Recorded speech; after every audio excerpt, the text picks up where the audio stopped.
వాని మాటల చేత గోరడించిన జ్ఞానము నాకు కలుగునట్టు శిష్యునికి తగిన నోరు యెహోవా నాకు దయచేసి ఉన్నాడు. శిష్యులు వినున్నట్లుగా నేను వినుటకై ఆయన ప్రతి ఉదయమున నాకు వినుబుద్ధి పుట్టించుచున్నాడు. ప్రతి ఉదయమున నాకు వినుబుద్ధి పుట్టించుచున్నాడు. వినాలి అంటే ఏం కావాలంట? వినాలి అంటే చెవు కాదు, చెవులే కాదు, ఏం కావాలి? వినే బుద్ధి కూడా కావాలి. ప్రతి ఉదయమున నేను వినుటకై నాకు వినుబుద్ధి పుట్టించుచున్నాడు. వినే బుద్ధి కావాలి. దేవుడు ఏది మాట్లాడుతాడో అనేటువంటి చాలా జాగ్రత్త అవసరం.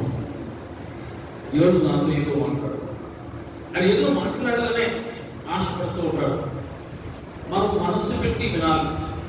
దేవుని భక్తులు ప్రవక్తలు దేవుని సన్నిధికి వచ్చాడు అంటే వారు ఎలా వస్తారంటే ఖచ్చితంగా ఏ ఒక్క మాట కూడా మిస్ అవ్వకుండా చాలా జాగ్రత్తగా వినాలి. ఖచ్చితంగా ఈరోజు దేవుడు నాతో మాట్లాడుతాడు అనేటువంటి మనస్సుతో మనం రావాలి.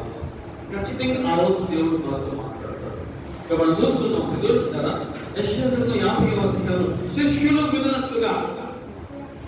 శిష్యులు ఏ విధంగా వింటారు? ఈరోజు మనం నేర్చుకున్న విషయమే. ఇక్కడ భక్తుడు ఏమంటున్నాడు? నాకు వినుబుద్ధి పుట్టించుచున్నాడు. ఎలా వినాలంటున్నాడు? శిష్యులు ఏ విధంగా వింటారో నేను కూడా ఆ విధంగా వినాలి. శిష్యులు విననట్లుగా నేను వినుటకై ప్రతి ఉదయమున ఆయన నాకు వినుబుద్ధి పుట్టించుచున్నాడు. అంటే దేవుని సన్నిధికి వచ్చేవారు ఎలా వినాలి అంటే, గురువు గారు చెబుతూ ఉన్నప్పుడు శిష్యుడు ఏ విధంగా వింటారు? అర్థమవుతుంది అన్నవాళ్ళు. హల్లెలూయా. గురువు గారు మాట్లాడుతూ ఉన్నప్పుడు, గురువు గారు బోధిస్తూ ఉన్నప్పుడు శిష్యుడు లేక ఒక విద్యార్థి ఏ విధంగా వింటాడో ఆ విధంగా మనము వినాలి. వినున్నట్లుగా దేవుడు నాకు వినుబుద్ధి పుట్టించుచున్నాడు. అంటే మనం ఎప్పుడు కూడా దేవుని సన్నిధికి వచ్చే ముందే, ఇంటి దగ్గర ఉన్నప్పుడే మనము దేవుని అడగాలి. ఏమడగాలి? దేవా, ఈరోజు నేను నీ సన్నిధికి వస్తూ ఉన్నా, నాకు వినుబుద్ధి పుట్టించు, నాకు వినుబుద్ధి పుట్టించు. వినేటువంటి బుద్ధి కావాలా? నాకు వినే బుద్ధి కావాలి. దేవా, నేను నీ స్వరము వినాలి, నీ స్వరము నేను వినాలి. దేవుడు అంటారా, ఆయన స్వరమును ఆయన గొర్రెలు వింటాయి. వాక్యం చదివేస్తారు, నా స్వరమును నా గొర్రెలు ఎరుగును. అంటే కాపరికి గొర్రెలు ఉంటాయి. గొర్రెలకు తెలుసు కాపరి ఎవరో. గొర్రెలు కాపరి యొక్క అడుగు చాట్లు నడుచున్న రీతిగా కాపరి పిలువగానే గొర్రెలు వెంటనే ఆయన స్వరమును ఏ విధంగా గుర్తుపడతాయో, దేవుని బిడ్డలు మనం అందరూ కూడా ఆ విధంగా ఆయన స్వరమును వినగలిగేటువంటి బుద్ధిని కావాలని మనం అడగాలి. దేవుని దగ్గర ఆ బుద్ధిని మనం కలిగి ఉండాలని దేవుని దగ్గర మనం అడగాలి. శిష్యులు వినట్లుగా. శిష్యులు ఏ విధంగా వింటారో చూడండి. ఆ విధంగా మనం దేవుని సన్నిధిలో ఆయన మాటలు వినాలి. లూకా సువార్త 6వ అధ్యాయంలో ఒక మాట యేసు ప్రభువు మాట్లాడుతూ 46వ వచనంలో, యోహాను సువార్త 6:46లో, నేను చెప్పు మాటల ప్రకారము మీరు చేయక ప్రభువా ప్రభువా అని నన్ను పిలుచుట ఎందుకో. నేను చెప్పు మాటల ప్రకారం మీరు చేయకుండా ప్రభువా ప్రభువా అని నన్ను పిలుచుట ఎందుకు? ఎవరు శిష్యులంట? శిష్యులము వెంటనే మనకు గుర్తొస్తుంది. ఇది యేసు ప్రభువు 12 మంది శిష్యులు అనుకుంటాం. అదే కాదు, శిష్యులు అంటానికి ఒక చక్కటి నిర్వచనం యేసు ప్రభువు చెప్పారు. ఎవరు శిష్యులు? యోహాను సువార్త 8వ అధ్యాయంలో 31వ వచనం ఉంది. తన యందు విశ్వాసం వచ్చిన యూదులతో ఆయన ఈ విధంగా మాట్లాడుతున్నాడు. నా వాక్యమును నిలిచిన వారైతే, నా వాక్యమును నిలిచిన వారైతే నిజముగా నాకు శిష్యులై ఉంటారు. అంటే శిష్యులు అంటే ఎవరు? శిష్యులమ్మా నా వాక్యమును నిలిచి ఉన్నవారు, అంటే వాక్య ప్రకారంగా నడుచుకునే వారే నాకు శిష్యులు అంటారు. ఇక్కడ మనం చూస్తున్నాం, ఆయన చెప్పిన మాటల ప్రకారం మనం చేయాలి. ఇక్కడ భక్తులు వినున్నట్లుగా, శిష్యులు వినున్నట్లుగా. శిష్యులు ఆయన వాక్యమందు నిలిచి ఉన్నవారు. ఇక్కడ వినున్నట్లుగా అనే మాట మనం చూస్తున్నాం. అంటే అర్థం ఏంటి? వినుట అంటే అర్థం ఏంటి? ఇంగ్లీష్లో ఒబే, విధేయత. ఆయన మాటను మనం ఎప్పుడైతే వింటామో ఆ మాట ప్రకారం మనం నడుచుకోవడం, అది నిజంగా వినడం. మనం అంటూ ఉంటాం, పిల్లలు వస్తే నా మాట వినట్లేదు, అంటే వారు చూడని వారు చెప్పిన పని వారు చేయట్లేదు, కాబట్టి వారు నా మాట వినట్లేదు, నా మాట లెక్క చేయట్లేదు అని ఏ విధంగా మనం అనుకుంటామో ప్రజలకు మనం చూస్తున్నాం. ఇక్కడ శిష్యులు విన్నట్లుగా నాకు వినుపుకి పుట్టించుచున్నాడు. శిష్యులు అంటే ఎవరు? ఆయన వాక్యం ముందు నిలిచి ఉన్నవారు, ఆయన వాక్యం ముందు నిలిచి ఉన్నవారు, ఆయన వాక్య ప్రకారం నడుచుకున్న వారే ఆయన శిష్యులు. అందరూ కాదని ఎంతో మంది జనసమూహం ఉన్నారు, కానీ అంతమందికి ఆ పేరు రాలా. ఏ పేరు? శిష్యులని. 12 మందిగా వచ్చింది శిష్యులని. యేసు ప్రభువుకి శిష్యులు ఎంతమంది అంటే 12 మంది అన్నాం. ఆయన అక్కడ కొన్ని వందల మంది, వేల మంది మల్టీ స్పెషాలిటీ హాస్పిటల్కి వచ్చినట్టుగా వస్తూ ఉన్నారు. యేసు ప్రభువు ఎక్కడ ఉంటే అక్కడ, కానీ 12 మందికి వచ్చిన పేరు ఏ పేరు? శిష్యులని. అంటే ఎవరు వారు? ఆయన వాక్యమందు నిలిచి ఉన్నవారు, వాక్య ప్రకారంగా నడుచుకునేవారు. ఇక్కడ యేసు ప్రభువు యోహాను 4వ అధ్యాయంలో నేను చెప్పు మాటల ప్రకారం గురించి ప్రభువా అని నన్ను పిలుచుట ఎందుకో అర్థమవుతున్నాం. హల్లెలూయా చెప్పండి అని చెప్పుకుంటూ వచ్చి 48-49 మనం చూస్తున్నాం.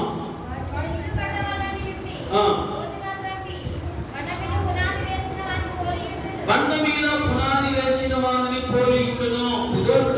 ఎవరైతే ఆయన మాటలు వింటారో, వాటి చొప్పున చేస్తారో, వాటి చొప్పున ప్రతివాడు బండ మీద పునాది వేసిన వాడుగా ఉంటాడు. బండ మీద పునాది వేసుకున్నవాడు, తెలివైన వాడు, బుద్ధిమంతుడు. దేవుడుంటారా, మన దేవుడి సన్నిధికి వస్తూ ఉన్నామంటే మనం అడగాలి, దేవుడు ఏమంటుంది తెలుసా? దేవా, నాకు నీ వాక్యం ముందు నిలిచి ఉండే కృప నాకు దయచేయి. తప్పిపోకుండా, పడిపోకుండా, జారి పడకుండా నేను నా జీవిత కాలం అంతా నీ వాక్యం ముందు నిలిచి ఉన్నట్టుగా నాకు సహాయం చేయి. కీర్తనకారుడు 119వ కీర్తన మనం చూస్తున్నప్పుడు దేవుడుంటారా, దావీదు భక్తుడు చక్కటి ప్రార్థన చేస్తూ ఎవరు ప్రార్థన చేశాడంటే 119వ కీర్తనలో 34వ వచనం, ధర్మశాస్త్రమును అనుసరించుటకు నాకు బుద్ధి దయచేయుము. ధర్మశాస్త్రమును, ఆయన వాక్యమును అనుసరించుటకు నాకు బుద్ధి దయచేయుము. ఎంత చక్కటి ప్రార్థనని! నేను నీ ధర్మశాస్త్రమును అనుసరించాలంటే అది నా వల్ల కాదు. కాబట్టి నాకు బుద్ధి కావాలి. దేవా, నాకు అటువంటి బుద్ధి నాకు దయచేయి. నీ ధర్మశాస్త్రమును అనుసరించుటకు, నీ వాక్య ప్రకారంగా నడుచుకోవడానికి నాకు బుద్ధి దయచేయము. శిష్యులు ఏ విధంగా వింటున్నారో నేను కూడా ఆ విధంగా వినున్నట్లుగా నాకు బుద్ధి దయచేయి. ఎంత శ్రేష్టమైన చక్కని ప్రార్థనని మనం చూస్తున్నాం. ధర్మశాస్త్రము అనుసరించుటకు నాకు అన్నాడు బుద్ధి దయచేయము. ఏం కావాలి మనకి? ఆయన వాక్యమందు నేను నిలిచి ఉండాలి, పెట్టుకోకూడదు. బండ మీద పునాది వేసుకున్న వారుగానే ఉండాలి.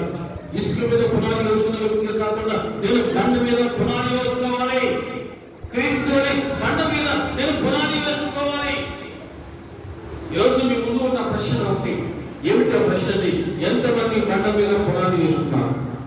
విశ్వాస గ్రహం కట్టుకున్నాం అనుకుంటున్నాం, విశ్వాస గ్రహం అది అనుకుంటూ ఉన్నాం, నేను కూడా విశ్వాసనే అనుకుంటూ ఉన్నా, మంచిదే. ఎంతమంది బండ మీద పునాది వేసుకున్నారు? క్రీస్తు అనే బండ మీద పునాది వేసుకున్నావా?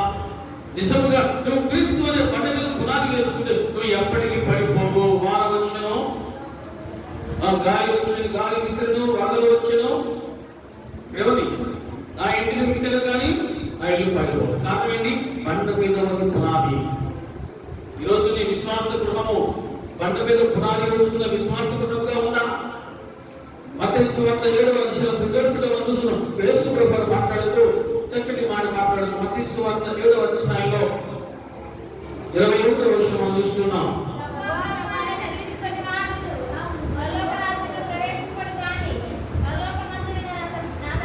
ప్రభువా ప్రభువా అని పిలిస్తే పరలోకం దొరకదు. ప్రభువా ప్రభువా అని పిలిచినంత మాత్రం చేత ప్రభు మెచ్చుకోవడం, ప్రభు ఒప్పుకోవడం, ప్రభు అంగీకరించడు. కానీ అంటున్నాడు, స్వయంగా ఆయన మాట్లాడుతున్నాడు, పరలోకమున్న నా తండ్రి చిత్త ప్రకారం చేయవాడే ప్రవేశించును. 24వ వచనం. కాబట్టి ఈ నా మాటలు విని, ఈ నా మాట ఏ మాటలు వినాలి? ఏమి వినాలి? మన చూస్తుంది 20వ వచనం ఉంది, పరలోకమున్న నా తండ్రి చిత్త ప్రకారం చేయువాలో. పరలోకమున్న నా తండ్రి చిత్తం ఏదైతే ఉందో ఆ దేవుని చిత్త ప్రకారం చేయండి. ఆ మాట వింటే ఏ మాట? దేవుని చిత్తమును అనుసరించేవాడు, దేవుని చిత్తాన్ని ఎరిగి నెరవేర్చేవాడు, దాని ప్రకారం చేసేవాడు. ఈ నా మాటలు వింటే మీరేం చేస్తారు? పరలోకమున్న నా తండ్రి చిత్త ప్రకారం మీరు చేస్తాడు. పరలోకమున్న తండ్రి ఏది బోధిస్తున్నాడో, దేవుడు కుమారుడు యేసుప్రభు ఈ భూమి నిలవకాలి ఉన్నప్పుడు ఏది బోధించాడో దాని ప్రకారం చేయవాడు, వాటి చొప్పున చేయి ప్రతివాడు. 24వ వచనం, బండ మీద మన ఇల్లు కట్టుకున్న బుద్ధిమంతుని పోలి ఉండును. దేవుడి ముందు బుద్ధిమంతులు తెలుసా? దేవుని ఎదుట బుద్ధిమంతులు ఎవరంటే బాగా చదువుకున్న వారు కాదు, లేకపోతే మాటకారులు కాదు, లోకం ముందు వినయములు చూపించేవారు కాదు. దేవుడి ముందు ఎవరు బుద్ధిమంతులు అంటే మనం చూస్తున్నాం, దేవుని మాట ప్రకారం ఎవరైతే చేస్తారో, వాటి చొప్పున ఎవరైతే అనుసరిస్తారో వారు బుద్ధిమంతులు. ఎవరు బుద్ధిమంతులు?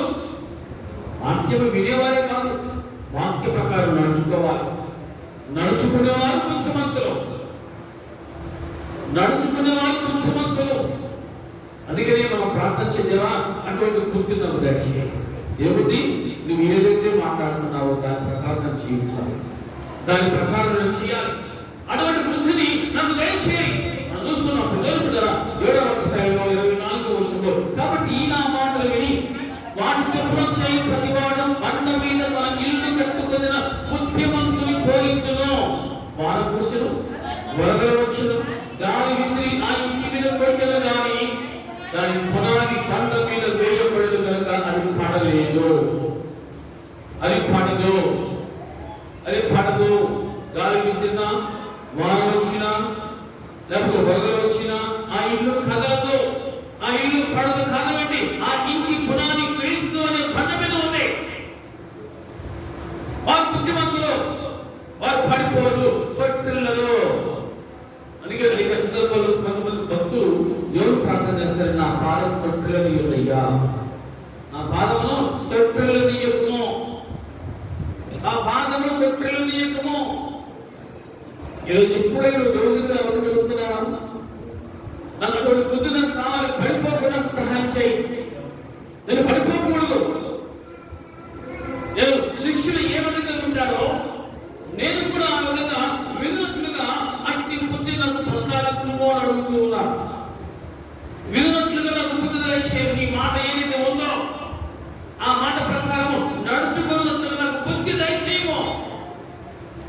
దేవుని దృష్టికి నీతిమంతులు, దేవుని దృష్టికి నీతిమంతులు ఎవరన్న?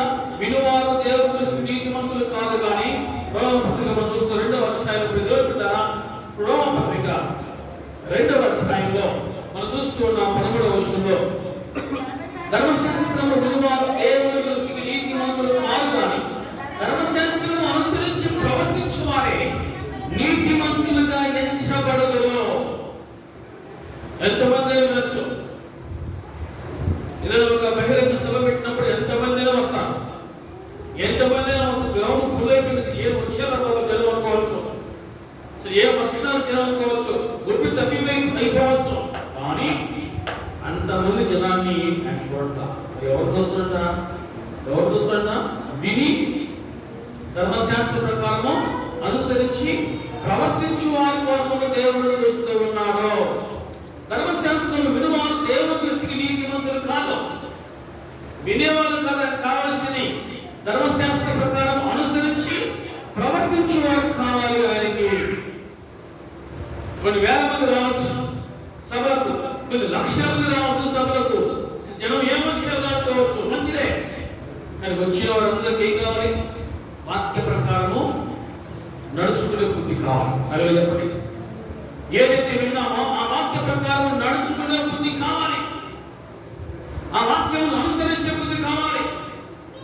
ఆ వాక్య ప్రకారంగా జీవితాన్ని కట్టడి చేసిన బుద్ధి కావాలి. ఆ వాక్యం నా జీవితానికి ఒక సరిహద్దు మనసు కావాలి. ఈరోజు నీ జీవితానికి సరిహద్దు ఏంటి? దేవుడి వాక్యమేనా? అసలు నాకు సరిహద్దుల్లో అన్లిమిటెడ్ ఉంటున్నావా? దేవుడు బిడ్డగా నీ జీవితం వరకు దేవుని వాక్యము సరిహద్దుగా ఉంటే, దేవుని వాక్యము నీ జీవితానికి కట్టడిగా ఉంటే ఎప్పటికీ తొట్టిల్లవో. అలా చెప్పండి. నువ్వు అనుకోవాలి, దేవా నీ వాక్యము నా జీవితానికి సరిహద్దుగా ఉన్నది. దేవుడు వాగ్దానం ఇస్తున్నాడు. చుడశంలో దేవుడు ఇచ్చినటువంటి వాగ్దానం వివరించారా? 54వ అధ్యాయంలో మనం చూస్తూ ఉన్నాం.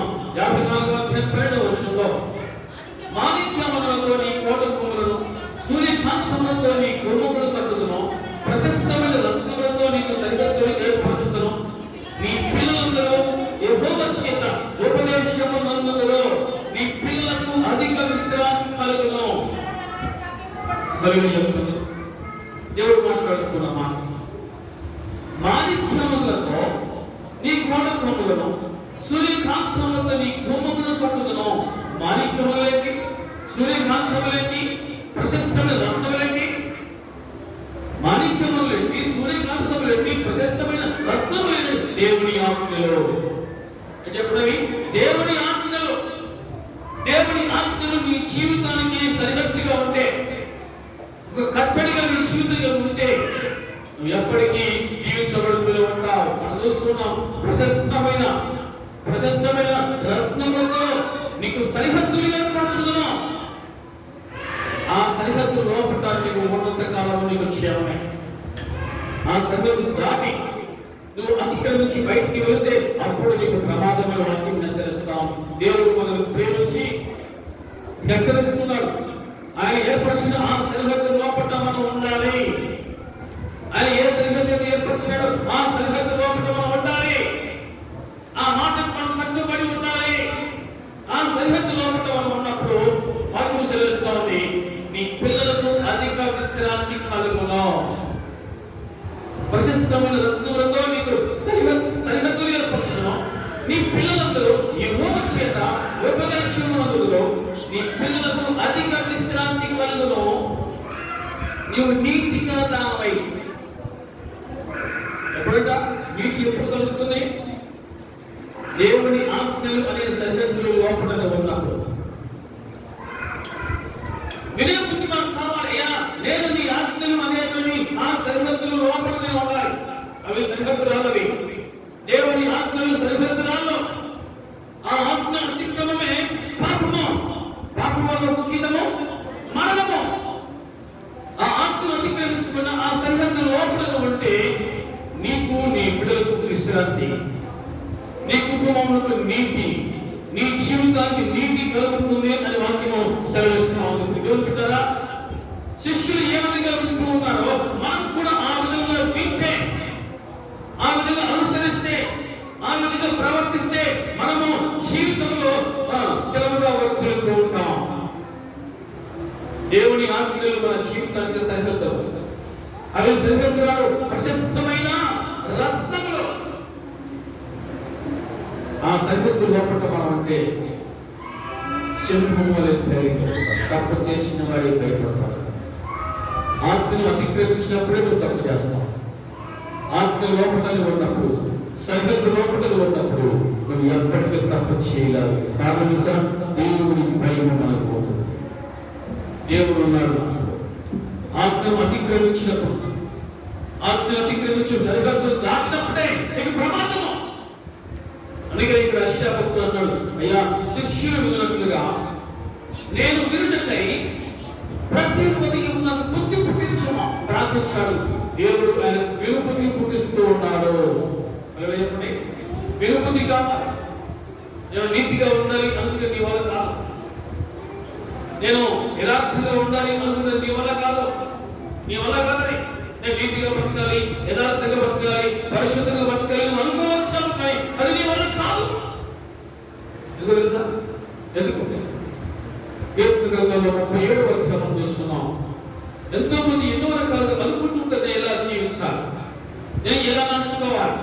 నేను ఇలా ఉండాలి అనుకుంటూ ఉంటారు. కానీ విడుదల పెట్టారా 23వ వచనంలో ఒకరి నడత యెహోవా చేతనే స్థిరపరచబడును. ఒకరి నడత, నీ నడతను స్థిరపరచుకోలేవు, నీ మనసును నేను స్థిరపరచుకోలేవు, నీ మనసును కట్టడ చేసుకోలేవు, నీ మనసును అణుచుకోలేవు. దేవుడు బిడ్డరా, నీ వల్ల కాదు, నీకు చేత కాదు. అనుకోవచ్చు నేను నీతిగా బతకవచ్చు, నేను నీతిగా బతకాలి, ఉదాహరణ బతకాలి, నేను ఇట్లా ఉండాలి అనుకుంటాను. అది మన వల్ల కావట్లేదు, పడిపోతూనే ఉంటాం. కానీ నువ్వు దేవుని సహాయం తీసుకుని నీకు వాక్యం చదివేస్తోంది. ఒకరి నడత యెహోవా చేతనే స్థిరపరచబడును. అడుగు, దేవుడు అడుగు, ఎవరు దేవా నా నడతను స్థిరపరచు, నేను కదిలించబడకూడదు. నీతిమంతుడు ఎన్నడూ కదిలించబడు, నేను కదిలించబడకూడదు, తొట్టిల్లకూడదు. నా నడతను నువ్వు స్థిరపరచయ్యా. అడుగుతారా? లోకరీతిగా భౌతిక పరమైన అవసరాల కోసమే ఎక్కువగా మనం ప్రార్థనిస్తూ ఉన్నాం. కానీ క్యారెక్టర్ని ఏ విధంగా కట్టుకోవాలో, దాన్ని ఏ విధంగా నిర్మించుకోవాలో, దాన్ని ఏ విధంగా అలంకరించుకోవాలో చాలా మందికి క్రైస్తవులకు పేరు పెట్టుకున్న వారికి కూడా తెలియదు. వాక్యం తెలుస్తుంది. ఒకరి నడత యెహోవా చేతనే స్థిరపరచబడును. లోకంలో చాలా మంది ఉన్నారు, వారి వల్ల కాదు.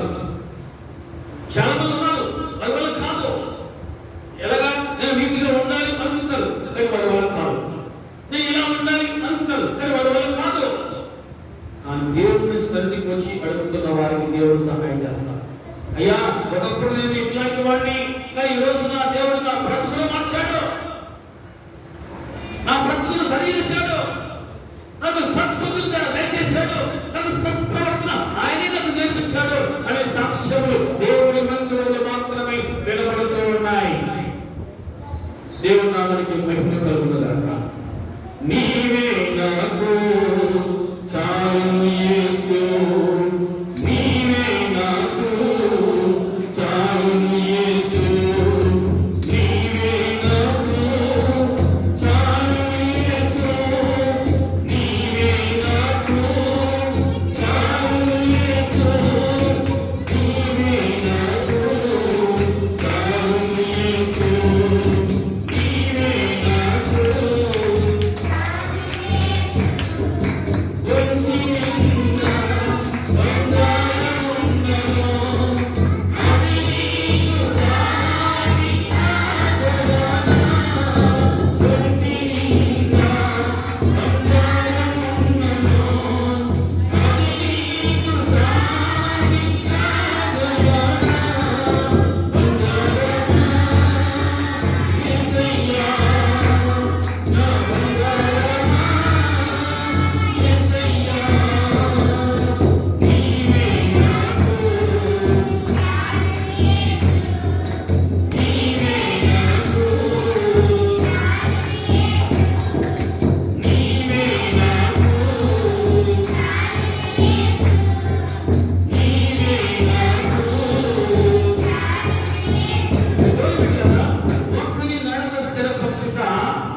అనుకోవచ్చు, నీ వల్ల కాదు.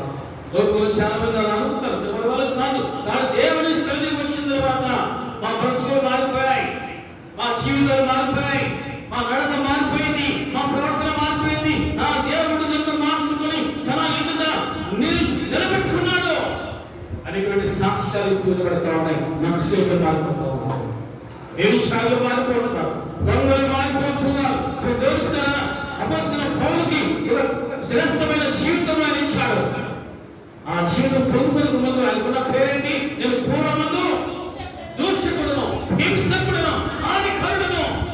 ఆయన స్వరం ఎప్పుడైతే నేను విన్నానో నా బ్రతుకు మారిపోయింది అన్నాడు. హల్లెలూయా. ఆయన స్వరం విన్నప్పుడు నా బ్రతుకు మారిపోయింది. ఆయన మాటకు నేను లోబడ్డాను, కనికరించబడితే నా బ్రతుకు మార్చలేచాడు ఆయన. ఒకనాడు నా బ్రతుకు ఇది, కానీ ఇప్పుడు నా బ్రతుకు ఇది అని సాక్ష్యం ఇస్తూ ఉన్నారు. ఒకటి నడక స్థిరపరచుతాను యెహోవా వశం. అవి చెప్పండి, అడుగు. అయ్యా, నాకు విడుబుద్ధి నాకు కావాలి, నా బ్రతుకులు మార్చుకునే బుద్ధి నాకు కావాలి, నా బ్రతుకులు సరి చేసుకునే బుద్ధి నాకు కావాలి, నాకు కావాలి ఉన్నాడు చేయనుగాక. హల్లెలూయా. గోరుకుంటారు చూస్తున్న 37వ కీర్తనలో ఒకటి నడుక 23వ వచనం, యెహోవా చెంతనే స్థిరపరచబడును. ఈనాడు లోకంలో క్రైస్తవులకు ఉన్న గొప్ప పేరు క్రమశిక్షణకు మారు పేరు. హల్లెలూయా. క్రైస్తవుడు వంటి క్రమశిక్షణకు మారు పేరు. క్రైస్తవుని చూసి నేర్చుకోవాల్సిన ప్రపంచం నేర్చుకున్నది క్రైస్తవుల నుంచే. క్రైస్తవుడు ఏ విధంగా ఉన్నాడో ప్రపంచం చూస్తూ ఉంది, ఆ విధంగా మనం కూడా ఉన్నాయి అని చూసి నేర్చుకుంటున్నారు ప్రపంచం అంతా. ఎవరైతే వింటారో వారు తండ్రిలో కాదు, అంటే విధేయులు అవుతారు, ఆయన మాటకు లోపడతారు. ఎవరైతే ఆయన మాటలు అనుసరిస్తారు వారు తండ్రిలో. దేవుడు మన జీవితంలో ఉన్నతంగా తీర్చిదిద్దుతాడు. ఆ విధంగా దేవుడు మన జీవితంలో ఉన్నతమైనవిగా తీర్చిదిద్దునుగాక. ఆమేన్. సత్ప్రవర్తన, బుద్ధిమంతుడిగా ఉండాలి. బండ మీద నీ జీవితం అనేది పునాది వేసుకోవాలి. విశ్వాస గృహము. నాడు చాలా మంది వేసుకున్న పునాదులకు పగులు వస్తా ఉంటాయి. వేసుకున్న పునాదులకు పగులు వస్తామనే కారణం ఏంటి అని ఆ కారణాన్ని వెతుకొని వాటిని పరిశీలన చేస్తే ఎక్కడ పగులు వచ్చింది, ఎందుకు వచ్చింది, ఇంకొకసారి ఇటువంటి రాకుండా జాగ్రత్త పడాలి అనేటువంటి ఆలోచన వస్తూ ఉంటుంది. రావాలి. చాలా మంది నిలబడలేకపోతున్నారు. కారణం ఏంటి? వారి పునాది ఇసుక మీద ఉందేమో. ఇసుక మీద కట్టుకునే వాడి జీవితం ఎలా ఉంటుందన్నా మత్తయి సువార్త 7వ అధ్యాయం చూస్తున్నాం. 24వ వచనంలో ఇసుక మీద పునాది వేసుకున్న వాడి జీవితం ఎలా ఉంటుందంటే పోలి ఉండడం. వాన కురుసును, వరదలు వచ్చిన, గాలి విసిరి ఆ ఇంటి మీద కొట్టెను గాని దాని పునాది బండ మీద వేయబడిన కనుక పడలేదు. 26వ వచనం, మరియు ఈ నా మాటలు విని వాటి చొప్పున చేయని ప్రతివాడు ఇసుక మీద మన ఇల్లు కట్టుకుని బుద్ధిహీనుని పోలి ఉండును. బుద్ధిహీనుని పోలి ఉండును. బుద్ధిహీనుడు ఎవరంట? బుద్ధిహీనుడు ఎవరు? ఇసుక మీద పునాది వేస్తున్నారు బుద్ధిహీనులు. పైకి ఎంత స్ట్రాంగ్ గా విలువకున్నా సరే కింద పునాది బలంగా లేకపోతే, నువ్వు పునాది బలంగా వేసుకోకపోతే నువ్వు బుద్ధిహీనులవే, బుద్ధిహీనురాలవే. అర్థమవుతుంది అనగా చెప్పండి. హల్లెలూయా. ఇసుక మీద నువ్వు పునాది వేసుకుంటే నువ్వు నిలవడు, పడిపోతావు. బుద్ధిహీనుడు అంటున్నాడు. ఏమంటాడు? బుద్ధిహీనుడు. ఇంతగానో వాక్యము వింటూ ఇన్ని సంవత్సరాలు దేవుని సన్నిధికి వస్తూ ఉండి కూడా నువ్వు ఇంట్లో నీ పునాదులు ఇసుక మీద వేసుకున్న స్థితిలో ఉంటే నువ్వు బుద్ధిహీనుడే. ఇన్ని సంవత్సరాలు దేవుని సన్నిధికి వస్తూ ఉండి కూడా ఆ వాక్య ప్రకారం నడుచుకోలేని స్థితిలోనే ఉంటే నువ్వు బుద్ధిహీనుడవే. అర్థమవుతుంది చెప్పండి. హల్లెలూయా. అందరూ కరిగిపోతా ఉన్నాయి కానీ హృదయాలు మాత్రము కరగట్లేదంటాడు. బిడ్డారా, నువ్వు దేవుని సన్నిధికి వచ్చి నువ్వు అడగవలసింది అడుగు. అడుగుడే నీకు ఇవ్వబడును అన్నాడు. ఏమడగాలి?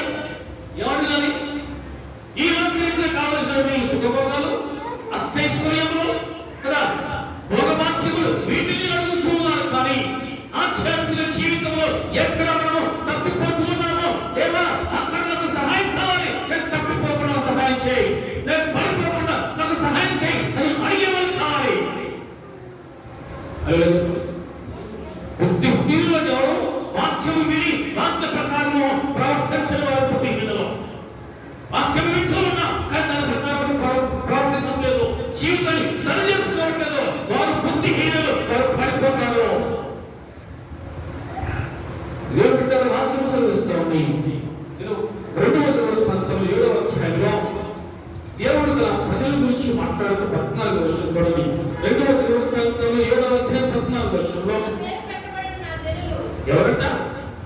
నా పేరు పెట్టబడిన నా జనులు. వాళ్ళకున్న పేరేంటి?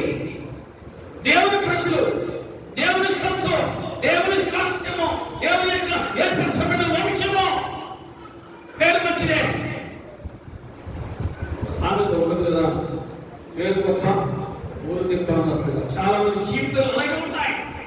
మనం చూస్తున్నాం, నా పేరు పెట్టబడిన నా చెడులో. అంటే వాళ్ళు ఏం లేదు, తగ్గింపు లేదు. నా పేరు పెట్టబడిన నా చెడులలో తగ్గింపు లేదు. వింటున్నా కానీ ఆ తగ్గింపు రావట్లా. వింటున్నా ఆ తగ్గింపు రావట్లేదు. వింటున్నా ఆ హెచ్చింపు పోవట్లేదు. వింటున్నా ఆ గర్వం పోవట్లా, ఆ అతిశయం పోవట్లేదు. ఎవరి గర్వము అని అణచివేయను అని వాక్యం వింటున్నా కానీ ఆ గర్వాన్ని చేసుకోవట్లా. తగ్గించుకోవాలి అని వింటున్నా కానీ ఆ హెచ్చింపు తీసేసుకోవట్లేవో. బుద్ధిహీనుడుగా బుద్ధిమంతుడు అని నేను పరిశీలన చేసుకుంటే చాలా మంచిది. నా పేరు పెట్టబడ్డ నా చెడులో దేవుని ప్రజలు, దేవుని స్వాస్థ్యము, దేవుని సత్తు అని నువ్వు ముద్ర వేయించుకున్నా మంచిదే.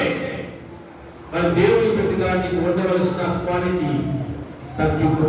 ఆ తగ్గింపుగా నా మాట విని వాడు చెప్పొచ్చే ప్రతివాడు బండ మీద పునాది వేసుకున్న బుద్ధిమంతుడు పోయి ఉంటాడు. ఆ తగ్గింపు ఉందా నీకు? నిజంగా ఆ తగ్గింపును కలిగి ఉంటే, నువ్వు తెచ్చుకుంటే నువ్వు బుద్ధిమంతుడివే. నువ్వు వేస్తున్న పునాది బండ మీద చెక్కు చెదరకుండా అలా నిలకడగా ఉంటుంది. అర్థమవుతుంది నా చెప్పుకుంటే. హల్లెలూయా. తమ్ముడు తాము తగ్గించుకొని ప్రార్థన చేసి, అంటే నా పేరు పెట్టబడిన ప్రశ్నలు ఏం లేదు, ప్రార్థన జీవితం లేదు. వారు సరిగా ప్రార్థన చేయట్లేదు. దేవుడికి ఎందుకు ప్రార్థన చేయంటున్నాడు? నా చెవులు, నా పేరు పెట్టుకున్న నా చెవులు ప్రార్థన చేసి అనే మాట ఇక్కడ పడ్డాడు. అంటే వాళ్ళు ప్రార్థన చేయట్లేదు. దేవుడికి మాత్రమే క్రైస్తవులు కానీ వాళ్ళ జీవితంలో ప్రార్థన అనేది లేదు. ప్రార్థన కొరత ఉంది. నిజం చెప్పు, నీవు నీ ఇంట్లో నిజంగా ఆమెకు ప్రార్థన చేస్తున్నావా? వింటున్నా కానీ దాని ప్రకారం చేయలేదేమో, దాని ప్రకారం నడుచుకోలేదేమో. అందుకే ఇక్కడ మళ్ళీ జ్ఞాపకం చేస్తాడు, నా పేరు పెట్టబడిన నా చెవులు తాము తగ్గించుకొని ప్రార్థన చేసి అన్నాడు. తగ్గింపు లేదు, ప్రార్థన లేదు. తగ్గింపు కావాలి, ప్రార్థన కావాలి. ఈ నా మాటలు విని వాడు చెప్పడం చేయి ప్రతివాడు బండ మీద పునాది వేసుకున్న బుద్ధిమంతులు పోయి ఉంటాడు. ఇలా ఆదివారం ప్రార్థన వస్తున్నాడు, పుస్తకాలకు ఆకాశం వాక్యం కుమరిస్తాడు పట్టినావా? మంచిదే. దేవుడు మాట ఇచ్చినవాడు, నెరవేర్చడు. ఆయన సమర్థుడు, నమ్మదగిన వాడు. కానీ దేవుడు పెట్టారా, నీకు అది ఉందా? వినే బుద్ధి ఉందా? వాక్య ప్రకారం నడుచుకునే నీకు బుద్ధి ఉందా? ఉంది అన్నవారు చెప్పండి. హల్లెలూయా. నీ వింటే నాకు చాలు యేసయ్యా, నీ వింటే నేను ఉంటాను యేసయ్యా.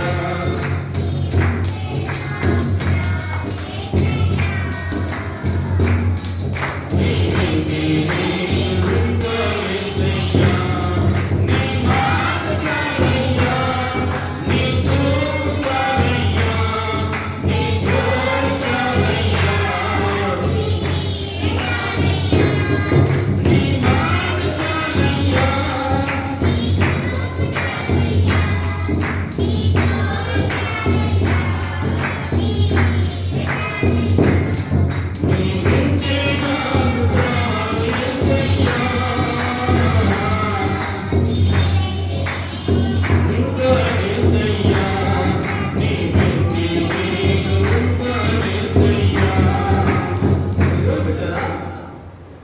తగ్గించుకొని ప్రార్థన చేసి నన్ను వెదకి అన్నాడు. అంటే దేవుడు ప్రజలు ఏం చేయాలి? దేవుడు ఏం చేయాలి? దేవుని వెతకాలి.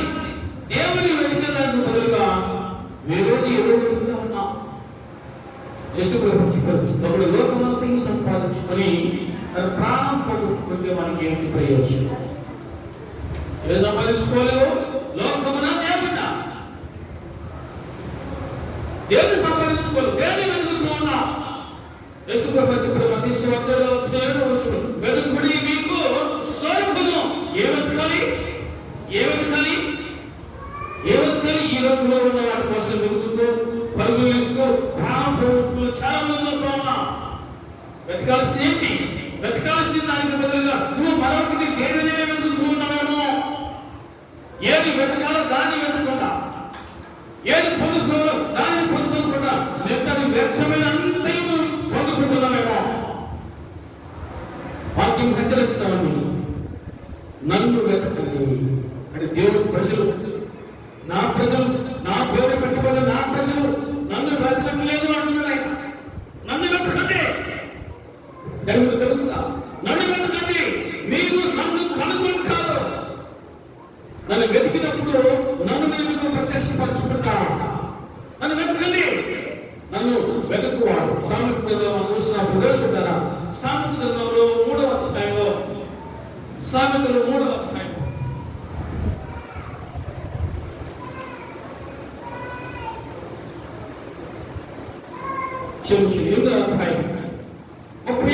సామెతలు 8:35 నన్ను కనుగొనవాడు జీవమును కనుగొను, యెహోవా కటాక్షము వానికి కలుగును.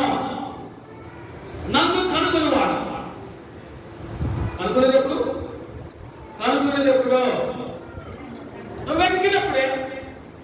నువ్వు వెతకాలి, నువ్వు వెతకాలి. నువ్వు వెతకుండా వాడిని కనుగొనలేవు కదా. నన్ను కనుగొనను ఎప్పుడు? ఆయన వెతికినప్పుడు. నువ్వు వెతుకుతున్నావా? నన్ను కనుగొనవాడు జీవమును కనుగొనను, యెహోవా కటాక్షము వానికి కలుగును. దేవుని కటాక్షము మనందరికీ కలుగునుగాక. దేవుని కటాక్షం జీవముగా, దేవుని కటాక్షం మనందరి మీద ఉండునుగాక. కనుగొను, వెతుకో, నువ్వు కనుగొంటా. నేను నీకు ఆయన తనను తాను పరిచయం చేసుకుంటాడు, తాను తాను ప్రత్యక్షపరచుకుంటాడు. నన్ను వెతుకువాడు కనుగొనను, నన్ను వెతుకువాడు జాగ్రత్తగా వెతుకువాడు నన్ను కనుగొంటాడు. ఈయన గ్రంథంలో చూస్తున్నప్పుడు పేరు పెట్టారా? ఇర్మియా గ్రంథంలో 32వ అధ్యాయం చూస్తున్నాం, చూడండి.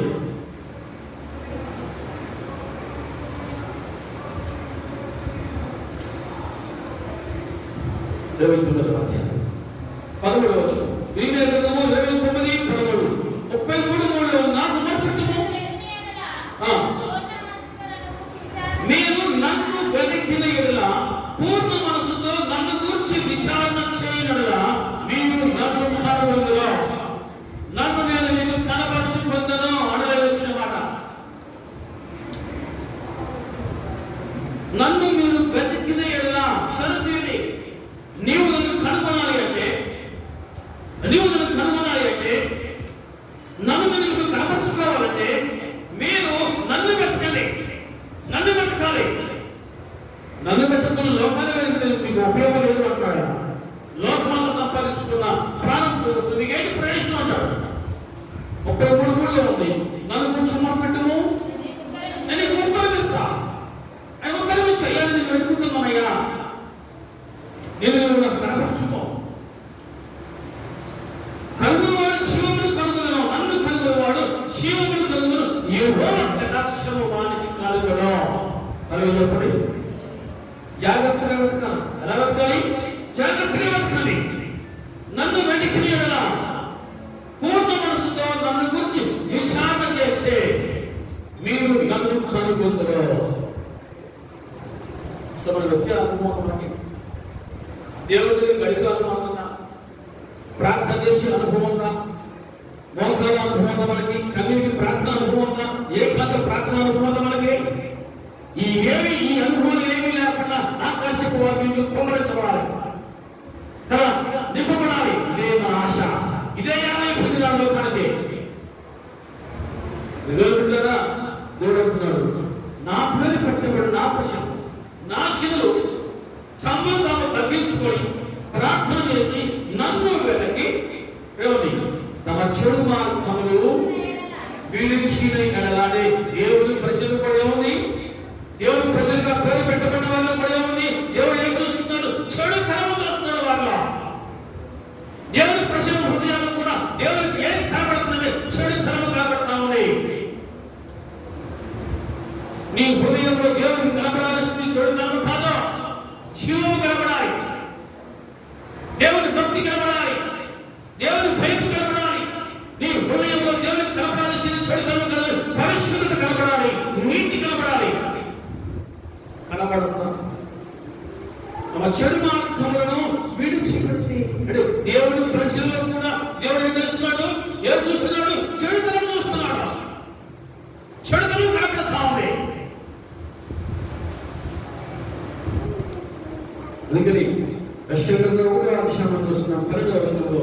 యెషయా 1:12 ఎవరు పెట్టారా?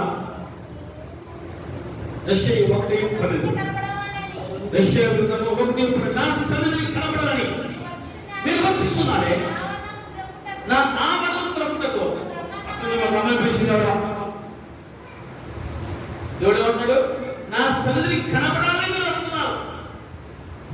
అక్కడ కనబడింది మీకు 1:12 బైబిల్ ఉన్నవారు అందరూ బైబిల్ చూడండి. మళ్ళా నా సన్నిధిని కనబడాలని వచ్చుచున్నారే, నా ఆవరణం త్రొక్కుటకు మిమ్మల్ని రమ్మని పిలిచిన వాడు ఎవడు? అని దేవుడికి ఎంత బాధ కలిగిందో, ఎంత కోపం వస్తుందో చూడండి. దేవుడి ప్రజలలో కూడా దేవుడి ప్రజలుగా ముద్ర వేయించుకున్నవారు, దేవుడి ప్రజలుగా పేరు పెట్టి పిలువబడుతున్న వారిలో కూడా దేవుడికి ఏం కనబడుతుంది? వారి హృదయంలో చెడుతనం కనబడుతూ ఉంది. దేవుడికి కనబడాల్సింది పరిశుద్ధత లేకపోతే చెడుతనమా? దేవుడు చూస్తున్నాడు. సామెతలు 15వ చూస్తున్నాం. దేవుడికి కనుక చేస్తే మంచి వారి మీదను చెడ్డ వారి మీదను ఉన్నాయి. దేవుడి ప్రజలలో దేవుడికి ఏం కనబడుతుందంటే చెడుతనం కనబడుతూ ఉంది. అంటే వారి హృదయాల్లో మార్పు రావట్లేదు, వారు మార్పును కోరుకోవట్లేదు. కరుణగట్టినటువంటి హృదయాలుగా ఉన్నాయి, కఠినపరచబడిన హృదయాలుగా ఉన్నాయి. యెహోషువ గ్రంథం కానీ న్యాయాధిపతుల గ్రంథం, ఈ రెండు గ్రంథాలు చూడండి. దేవుడు ఇశ్రాయేలు ప్రజల్లో పాపాలు వస్తున్నారు. వారు మరలా పాపం చేసి, వారు మరలా పాపం చేసి, వారు మరలా పాపం చేసి అనే మాట రిపీట్ అవుతూ ఉంది. అంటే దేవుడి ప్రజలు కూడా ఏం చేస్తున్నారు? చెడుతనంలో విడిచిపెడుతున్న వాళ్ళు. అయ్యా, నా జీవితంలో ఏదైతే ఉందో నీకు అసహ్యమైన మార్గమో, చెడు మార్గం ఏదైతే నా జీవితంలో ఉందో దాన్ని తీసేసుకుని ఒప్పుతున్నావు దయచేయి. అడుగుతున్నావా? దాన్ని తీసివేసుకుని ఒప్పుతున్నావు దయచేయి.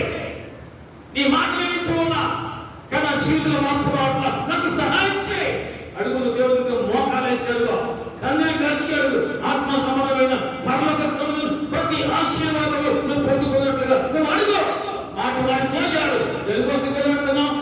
దానికోసం, దీనికోసం కాదు. దేవుడి దగ్గర ఆత్మీయంగా ఎదగాలి, ఆత్మీయంగా ఫలించాలి, ఆత్మీయంగా బలంగా స్థిరపరచబడుతూ ఉండాలి. దానికోసం నువ్వు అడుగు. వచ్చేస్తున్నా సునామీలో వచ్చేస్తుంది అంటున్నా, కాడులో అంటున్నా. ఏమో ఈ కాడులో ఎంతమంది చిక్కుపడతారు, ఎంతమంది కాడులో ఇరుక్కుపడతారు? ట్రాఫిక్ లో ఇరుక్కుపోయినట్టుగా ఎంతమంది కాడులో ఇరుక్కుపోతారు తెలియదు. దేవుడి ప్రజల్లో దేవుడికి కనబడకుండా ఉండవలసిన చెడుతనం అది కనబడుతుంది.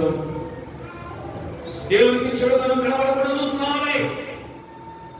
అందుకని ఇరిమియా 17:9 హృదయం అన్నిటి కంటే మోసకరమైనది, అది ఘోరమైనది, అది కలదే. దాన్ని గ్రహించగలిగిన వాడు ఎవడు? హృదయము అన్నిటికంటే మోసకరం. హృదయంలో ఉన్న ఆ చెడుతనంలో నువ్వు కడిగి వేసుకోవాలి. నా మాట విని వాడు చొప్పున చేయు ప్రతి వాడు బండ మీద పునాది వేసుకున్న బుద్ధిమంతుని పోలి ఉంటాడు. నీ హృదయంలో ఉన్న చెడుతనము ఏదైతే ఉందో, దేవుడికి ఆయాసమైన మార్గం ఏదైతే ఉందో దాన్ని కడిగి వేసుకో, తీసేసుకో. అది మంచిది నీకు, నీ కుటుంబానికి. చూస్తున్నాం చూడండి. 2వ గ్రంథం 7వ అధ్యాయంలో 14 చెడుతనమును, చెడు మార్గములను విడిచిపెట్టి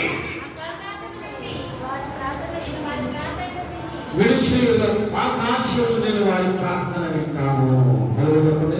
ఎప్పుడు ఎక్కడన్నా ఆయన వెతికి నువ్వు తగ్గించుకుని ఆయన వెతికి నువ్వు ప్రార్థన చేసి చెడు మార్గంలో ఏదైతే ఉండవో ఆ చెడు క్రమం ఏదైతే ఉందో దాన్ని తీసేసుకుని నువ్వు ఆయన అడిగితే ఆకాశంలో ఉన్న ఆయన నీ ప్రార్థన విని పాపములు క్షమిస్తాడు.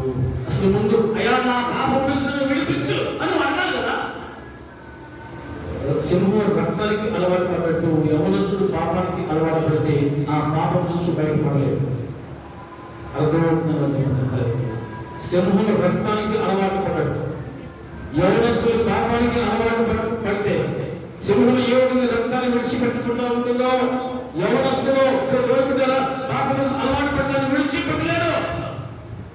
దాన్ని విడిచిపెట్టాల్సింది. దేవుడి స్థితికి వస్తే దాన్ని విడిచిపెట్టవలసింది. ఆ క్షణికం ఏదైతే ఉందో దాన్ని పూర్తి కడిగేసుకోవాలి. ఒప్పుగా అని కడుగయ్యాలి, బాగుగా కడుగు, ఈశ్వరుతో నన్ను కడుగోవాలి. అటువంటి ప్రార్థన విషయం కావు దేవుడు. అప్పుడే నువ్వు దేవుడితో సహవాసం చేయగలవు. 7వ వచనం చూసినప్పుడు దేవుడుంటారా, వారి ప్రార్థన విని వారి పాపమును క్షమించి. ఈరోజు నీకు నమ్మకుందా నీ పాపములు క్షమించబడ్డాయి? నమ్మనికుందా? అసలు దాన్ని విడిచిపెడితే నువ్వు క్షమించబడి నువ్వు దాన్ని విడిచిపెట్టాలిగా. నీ హృదయంలో ఆ పాపాన్ని తీసేసుకోవాలిగా. ఆ ఆలోచన ఏదైతే నువ్వు తీసేసుకోవాలిగా, తుడిచివేసుకోవాలిగా. నువ్వు తుడిచివేసుకోకుండా ఆ పాపమును నీ హృదయంలో నీ అంతరంగంలో చాలా జాగ్రత్తగా దాచిపెట్టుకుంటే నువ్వు ఎప్పటికీ వర్తిల్లలేవు అని వాక్యం హెచ్చరిస్తా ఉంది. దాచిపెట్టుకుంటే వర్తిల్లలో దాన్ని ఒప్పుకొని విడిచిపెట్టి ఆయన క్షమిస్తాడు. ఎంత ఘోర ప్రార్థన! ఆయన క్షమించేవాడు కాదు, త్రోసివేసేవాడు కాదు, మాట ఇచ్చిన వాడు, నమ్మదగినవాడు. నా ఎందుకు వచ్చేవాడిని నేనెంత మాత్రము నా ఎందుకు వచ్చేవాడు నా మాత్రం కూడా అన్యాయస్తుడా, వ్యభిచారం, చూడాలి ఎవరు సరే కాలంలో నేను వాడిని త్రోసివేయను. మరి ఎలా అని వాటిని ఒప్పుకొని విడిచిపెట్టా మన దోస్తులు కాపలను క్షమించి వారు దేశమును స్వస్థపరచును. అని చెప్పండి. ఏదైతే నువ్వు వింటూ ఉన్నావో ఆ వాక్య ప్రకారం నడుచుకోవడం ప్రయత్నించి కట్టుబడి ఉండవు, లోబడి ఉండవు, సరి చేసుకుంటూ ఉండవు, వదిలించబడతావు. నువ్వు బండ మీద పునాది వేసుకున్న బుద్ధిమంతుడిగా ఉన్నావు. బండ మీద పునాది వేసుకున్న బుద్ధిమంతుడిగా దేవుని ఎదుట నువ్వు నిలబడాలి. నువ్వు దళిలో అవుతావు. ఇసుక మీద నువ్వు పునాది వేస్తున్నావా? ఇప్పుడు కాదు, కొంతకాలం తర్వాత పడిపోతుంది, నిలబడదు. దేవుని బిడ్డలు ఎప్పుడు కూడా టైం అంటే అలాగే చెప్పండి. దేవుని కిరీటం మందలి రత్నముల వలె ఉండాలి. కిరీటం మందలి రత్నాల వలె దేవుని బిడ్డలు ఉండదు కాక. ఆమేన్.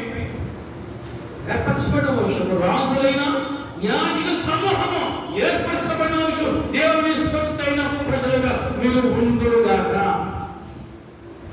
దేవుని సొత్తైన ప్రజలు మన హృదయంలో దేవునికి అయిష్టమైనది, ఆయాసకరమైనది ఏదైతే ఉందో దానిని తీర్చివేసుకొని కడిగి వేసుకొని ఆయన ఏదో ఒప్పుకొని ప్రార్థన చేద్దాం. అయ్యో నన్ను అడుగు, నా నడతలను స్థిరపరుస్తుంది. కొంతమంది తాగుతూ ఉంటారు, మానేశారు. మళ్ళీ కొంతకాలం తర్వాత మళ్ళీ దానికి ఆధారపడతాం. ఒక్కొక్కరికి ఒక్కొక్క రకమైనటువంటి పరిస్థితులు ఉన్నాయి. వాటిని జయించలేని బలహీనులుగా ఉన్నారు. అర్థమవుతున్నారు? అయ్యా నేను అనుకుంటున్నాను మానసికంగా నా వల్ల కాదు, నా సహాయం చేయి. దేవుడికి పశ్చాత్తాపడి కన్నీరు కాచి నువ్వు అడుగు, దేవుడికి సహాయం చేస్తాడు. పరిశుద్ధతకు కావలసినటువంటి ప్రతి అవసరతను ఆయనకు తీరుస్తాడు. నువ్వు పరిశుద్ధులుగా ఉంచడం కోసమే దేవుడు తన ప్రియ కుమారుడు యేసు ప్రభువుని ఈ లోకానికి బలిగా అర్పించాడు. నువ్వు పరిశుద్ధంగా ఉండడం కోసమే. నా మాట విని వాడు చొప్పున చెయ్యి, నా మాట విని వాడు చొప్పున చేయకుండా ప్రభావాన్ని నన్ను పిలుచుట ఎందుకు అని ముక్కుసూటిగా ప్రశ్నిస్తాడు. నన్ను ఎందుకు పిలుస్తున్నావు? నేను చెప్పింది వేస్తున్నావా అంటాడు.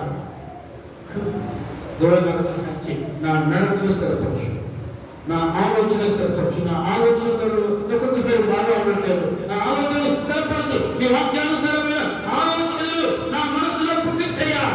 ఒక్కొక్కసారి నా మనసు నీ వచ్చే ఆలోచనలు పాడైపోతుంది. ఎంతమంది అడుగుతారు? ఒప్పుకోరా? ఎక్కడ బలహీనత ఉందో అక్కడే దాటేస్తాను. ఎక్కడ బలహీనత ఉందో అపవాది అక్కడే దాడి చేస్తా. వీడిని ఇక్కడ పట్టుకుంటూ పడిపోతాడు. ఇది బలహీనత. ఆలోచన, ఈ ఆలోచన ఎన్ని రకాలుగా వస్తుందో చిన్న ఆలోచన. ఇలా నా ఆలోచన కంట్రోల్ చేసుకోలేకపోతున్నా, సహాయం చేయి. అడుగు దేవుడిని, దేవుడికి సహాయం చేస్తాడు. అడుగు దేవుడికి జవాబు పొందుకునేంత వరకు దేవుడి దగ్గర అడుగు. మాట రోజు అడుగుతూ నేను నిలబడాలనుకుంటున్నా, నేను నిలబడాలనుకుంటున్నా, సహాయం చేయి. నీ మనసు లోపల పెట్టి నేను నిలబడలేకపోతున్నాను కాదు, నీ మనసు ఎక్కడ పెట్టిన వాళ్ళు దేవుడిని అయ్యా నాకు సహాయం చేయి. నేను ఈ విధంగా నీ వాక్యానుసారం జీవించాలయ్యా, నాకు సహాయం చేయి, నన్ను నడిపించు, అటువంటి బుద్ధి నాకు పుట్టించు, అటువంటి మనసు నాకు అనుగ్రహించు నన్ను అడిగింది. God will answer your prayers. దేవుడు నీ ప్రార్థన ఆలకించి జవాబిస్తాడు. ఆ విధంగా జవాబు పొందుకోవాలి. అప్పుడే దేవుడితో సహవాసం చేస్తావు. దేవుడితో సహవాసానికి ఆశపడుతున్నావు. దేవుడు అంటున్నాడు, నేను పరిశుద్ధుడను, మీరు నాలో పరిశుద్ధులు కాబట్టి శిష్యులు వదిలినట్లుగా నాకు ముందు పుట్టించేయ. శిష్యులు ఏ విధంగా గమనించారు, మీ అడుగు చాలు ఏ విధంగా నడిచారు, నేను కూడా ఆ విధంగా నీ అడుగు చాలు నడుచుకోవాలి. అడుగు పుట్టినాలు కాల్చింది అడుగు దేవుడికి సహాయం చేస్తాడు. నీతో సహవాసం చేయాలి. నువ్వు ఏ విధంగా పరిశుద్ధులుగా ఉన్నావో నేను కూడా ఆ విధంగా ఉండాలని కోరుకున్నా. ప్రేమగా దేవుడు నేను కూడా పరిశుద్ధంగా జీవించడానికి కావలసిన కృపణాలు రాసి అడుగుదాం. మోకరించండి, ప్రార్థన చేసుకున్నాం. పెద్దలు పెట్టారా శిష్యులు ఉన్నట్లుగా